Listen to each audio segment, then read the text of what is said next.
Hello everyone, आपका हमारे YouTube channel पर स्वागत है। तो आज इस वीडियो में हम रिलीजियस ट्रेडिशन इन इंडियन सब कंटिनेंट सब्जेक्ट का यूनिट 1 का टॉपिक करेंगे। तो आपके यूनिट 1 में फर्स्ट टॉपिक तो था वैदिक एंड पुराणिक ट्रेडिशन, जो कि हम कर चुके हैं। आज हम यूनिट 1 का सेकंड टॉपिक करेंगे, जो है school of Buddhism and school of Jainism. तो इस वीडियो में हम बेसिकली स्कूल ऑफ बुद्धिज़्म पढ़ेंगे कि बुद्धिज़्म में कितनी शाखाएं थी। स्कूल ऑफ बुद्धिज़्म का मतलब है बौद्ध धर्म की शाखाएं। बौद्ध धर्म जो था वो कई शाखाओं में बट गया था, ठीक है। जैसे महायान, हीनयान, वज्रयान, तो वही पढ़ेंगे आज हम, ठीक है। तो स्टार्ट करने से पहले बेसिकली आपको कहना चाहूँगी कि हमारे चैनल को सब्सक्राइब कर लीजिए, ताकि हमारी हर वीडियो की अपडेट आपको टाइम से मिलती रहे। तो अगर हम महायान एंड हीनयान में डिफरेंस देखें, तो महायान तथा हीनयान दोनों बौद्ध धर्म की ही शाखाएं थी। बट जो महायान के लोग थे, मतलब कि जो महायान से जुड़े हुए थे, वो मानते थे कि जो बुद्ध है, गौतम बुद्ध है, वो ईश्वर का अवतार है, ठीक है। वो बुद्ध को क्या मानते थे? ईश्वर का अवतार मानते थे, भगवान का अवतार मानते थे।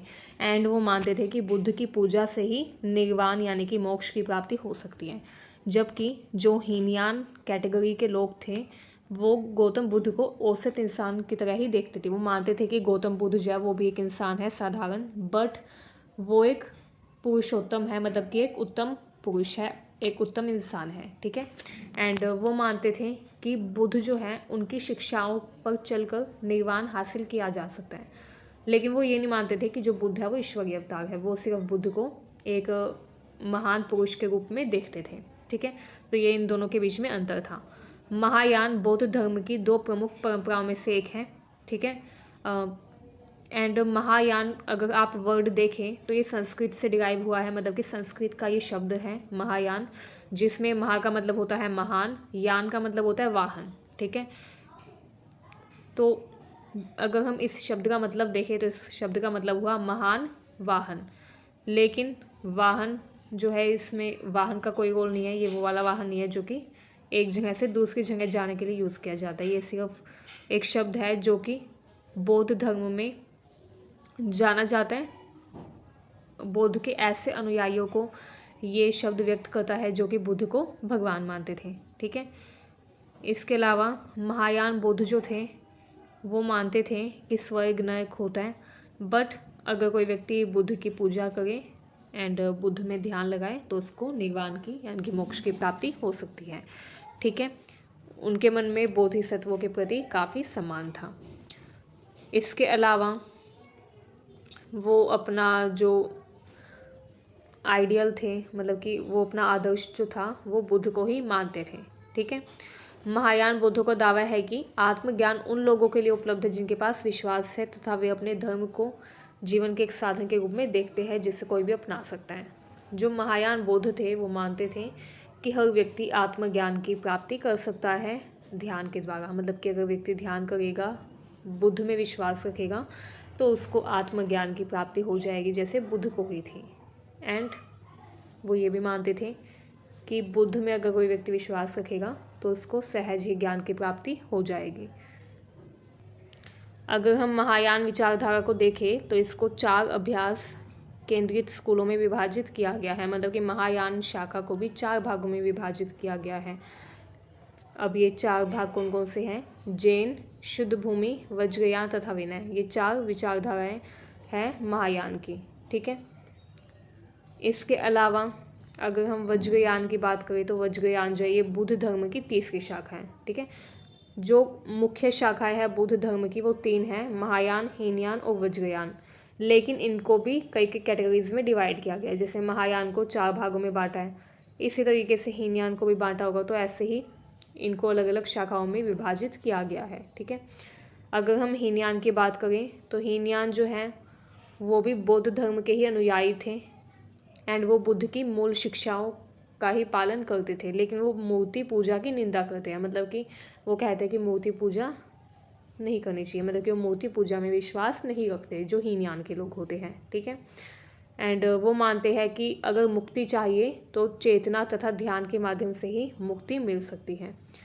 हीनयान जो शाखा थी, इसके जो अनुयायी थे बौद्ध धर्म के, वो गौतम बुद्ध को एक नियमित इंसान की तरह एक साधारण इंसान की तरह देखते हैं, मतलब कि वो ये नहीं मानते कि बुद्ध भगवान है, वो बस मानते हैं कि जो बुद्ध है वो एक नियमित इंसान है, ज़्यादा महान वो नहीं मानते उनको, मतलब कि ईश्वर के रूप में वो बुद्ध को नहीं देखते हैं। वो मानते हैं कि बुद्ध एक साधारण इंसान है, लेकिन वो एक ज्ञानी इंसान है, महान इंसान है, जिन्होंने अपना गृह त्याग कर दिया एंड इस वजह से क्योंकि उन्होंने काफ़ी ध्यान लगाया तो उनको निर्वाण की प्राप्ति हो गई, तो वो इस रूप में बुद्ध को देखते हैं, ठीक है, एंड उनकी शिक्षाओं का पालन करते हैं। यह है हीनयान। आपको नाम से पता चल गया, हीन का मतलब होता है छोटा, यान की वाहन। तो ये संस्कृत के शब्द हीनयान से आया है, जिसका मतलब होता है छोटे वाहन, ठीक है, ये छोटे वाहन को संदर्भित करता है। हीनयान बौद्ध धर्म 250 ईसा पूर्व में समृद्ध होना शुरू हुआ। अब ये जो हीनयान स्कूल ऑफ बुद्धिज़्म है, मतलब कि हीनयान जो समुदाय था वो भी बुद्ध की मूल शिक्षाओं का पालन करता था, अनुसरण करता था, ठीक है। एंड ये इस ट्रेडिशन के जो लोग थे, मतलब कि इस समुदाय के जो लोग थे, वो बुद्ध की मूर्तियों की या बुद्ध की छवियों की पूजा को अस्वीकार करते हैं, क्योंकि वो बुद्ध को साधारण इंसान मानते हैं एंड वो मूर्ति पूजा में भी विश्वास नहीं रखते। वो सिर्फ मानते हैं कि व्यक्ति को आत्म अनुशासन रखना चाहिए, ध्यान करते रहना चाहिए, तभी उसको मोक्ष की प्राप्ति हो सकती है। इसके अलावा हीनयान समुदाय के लोग मानते हैं कि मनुष्य के जीवन का अंतिम उद्देश्य जो है वो निर्वाण प्राप्ति ही है, ठीक है, मतलब कि मोक्ष की प्राप्ति ही मनुष्य के जीवन का अंतिम तथा सबसे आप बोल सकते हैं सबसे उच्च लक्ष्य है, ठीक है। हीनयान बौद्ध धर्म में अतुलनीय खुशी का अर्थ दूसरों की खुशी में ईर्ष्या किए बिना कुछ भी वापस मिलने की उम्मीद किए बिना आनंद लेना है। हीनयान जो समुदाय था, इस समुदाय के जो लोग थे वो मानते थे कि हमें दूसरों की खुशी में खुश होना चाहिए, दूसरों की खुशी से ईर्ष्या नहीं करनी चाहिए, ठीक है, एंड हमें दूसरों की मदद करनी चाहिए बिना कोई अपेक्षा किए, मतलब कि हमें ये अपेक्षा नहीं रखनी चाहिए कि इसकी मदद करूँगा तो मुझे ये मिले, बिना अपेक्षा किए दूसरों की मदद करनी चाहिए। तो इस समुदाय के लोगों की ये विचारधारा थी, ठीक है। हीनयान बौद्धों ने आम लोगों से जुड़ने के लिए पाली भाषा का उपयोग किया। सम्राट अशोक जो थे उन्होंने भी हीनयान धर्म का ही समर्थन किया, ठीक है। हीनयान में जो कुछ मूलभूत बातें हैं वो क्या क्या है? दान, स्व अनुशासन, धैर्य, करुणा, अपनी बात रखना, ज्ञान, प्रबोधन, संकल्प, प्यार, संभाव, ठीक है। ये हीनयान के कुछ मूलभूत विचार हैं, ठीक है, मूलभूत आदर्श हैं। इसके अलावा जो हीनयान धर्म था, मतलब कि जो हीनयान समुदाय था वो ज़्यादा फला फूला, ज़्यादा वो आगे बढ़ा इन कंपैरिजन टू महायान, ठीक है। जो सम्राट अशोक थे उन्होंने भी हीनयान को ही फेवर किया। चलिए अब हम वज्रयान के बारे में भी पढ़ लेते हैं, ठीक है। जैसे जब हम अलग अलग धर्मों की चर्चाएं करते हैं तो हमें देखने को मिलता है कि हर धर्म में अलग अलग मान्यताएं आ जाती है, जिसकी वजह से अलग अलग शाखाओं में हर धर्म बढ़ जाता है। बहुत सारे धर्मों में ऐसा देखा गया है, जैसे ईसाई धर्म में भी अलग अलग विचारधारा आई, जिसकी वजह से ईसाई धर्म भी कैथोलिक, प्रोटेस्टेंट, रूढ़िवादी इन सब में डिवाइड हो गया था, ठीक है। इसी तरीके से इस्लाम में भी सुन्नी और शिया समूह के बीच में डिवीज़न हुआ। तो वैसे ही बौद्ध धर्म जो है इसमें भी काफ़ी विभाजन हुआ अलग अलग शाखाओं में, क्योंकि अलग अलग विचारधारा लोगों की बननी शुरू हो गई। तो जब अलग अलग विचारधाराएं, अलग अलग व्याख्याएं या मान्यताएं प्रबल होती है तो किसी धर्म का अलग अलग शाखाओं में विभाजन हो जाता है। तो ऐसे ही बौद्ध धर्म जो था इसकी भी अलग अलग धाराओं में इसका भी विभाजन हो गया था, जैसे हमने पढ़ा था हीनयान के बारे में, महायान के बारे में। तो वज्रयान भी वैसे ही है। वज्रयान जो है ये महायान से ही लिया गया, मतलब कि महायान से ही इसका उद्भव हुआ है, ठीक है। वज्रयान बौद्ध धर्म महायान परंपरा से ही उत्पन्न हुआ है। यह एक जटिल दार्शनिक और अनुष्ठान प्रणाली पर आधारित है, ठीक है। वज्रयान समुदाय के जो लोग हैं वो ज़्यादातर तिब्बत में मिलते हैं, ठीक है। तिब्बत में बौद्ध धर्म काफ़ी फैला एंड तिब्बत में वज्रयान शाखा के लोग ही देखने को मिलते हैं, ठीक है। अगर हम वज्रयान का मतलब देखें तो इसका मतलब होता है हीरे का रास्ता, ठीक है। वज्र शब्द हीरे जैसे कठोर वज्र को संदर्भित करता है, जिससे गरज तथा बारिश के हिंदू देवता इंद्र द्वारा हथियार के रूप में इस्तेमाल किया गया था। एंड यान जो है इसका मतलब होता है आत्मज्ञान, ठीक है। जैसे अभी हमने ऊपर पढ़ा, महायान 2 शब्दों से बना था, महा और यान। महा यानी कि बड़ा, यान यानी कि वाहन। तो यान जो है वो बेसिकली किसको दर्शाता है? आत्मज्ञान को दर्शाता है, ठीक है। तो जो वज्रयान है इसमें भी वज्र का मतलब होता है कठोर एंड यान का मतलब होता है आत्मज्ञान। तो इसमें क्या किया जाता है, इस धर्म के जो अनुयायी होते हैं वो ज्ञान की प्राप्ति के लिए कठोर मार्ग को अपनाते हैं, ठीक है, कठोर आध्यात्मिक मार्ग को अपनाते हैं, इसलिए इसका नाम वज्रयान पड़ा। वज्रयान बौद्ध धर्म भारत में 6वीं या 7वीं शताब्दी में विकसित हुआ था, ठीक है। एंड जो वज्रयान समुदाय के लोग हैं ये तांत्रिक विचारों को भी काफ़ी ज़्यादा मानते हैं, ठीक है। ये भारत से हिमालय तक फैल गया। 747 ईस्वी में एक भारतीय भिक्षु पद्म संभव जो थे उनके द्वारा ये तिब्बत तक पहुंच गया, ठीक है। भारत के एक भिक्षु थे पद्म संभव जो कि इस धर्म के अनुयायी थे, वो तिब्बत चले गए एंड जब वो तिब्बत गए तो उन्होंने तिब्बत में भी इस धर्म को फैला दिया, ठीक है। तिब्बत में विश्वास विकसित हुआ, मतलब कि तिब्बत के लोग जो थे वो भी इस धर्म में विश्वास करने लग गए एंड ये तिब्बत का एक काफ़ी प्रमुख धर्म बन गया, ठीक है। यह चीन, मंगोलिया, जापान के अन्य हिस्सों में भी पहुंचा। अगर हम इसकी मान्यताओं की बात करें तो वज्रयान जो है ये आत्मज्ञान की दिशा में तेज मार्ग प्रदान करते हैं, ठीक है। ये मानते हैं कि अगर आत्मज्ञान चाहिए तो कठिन तपस्या करनी होगी तभी मिलेगा।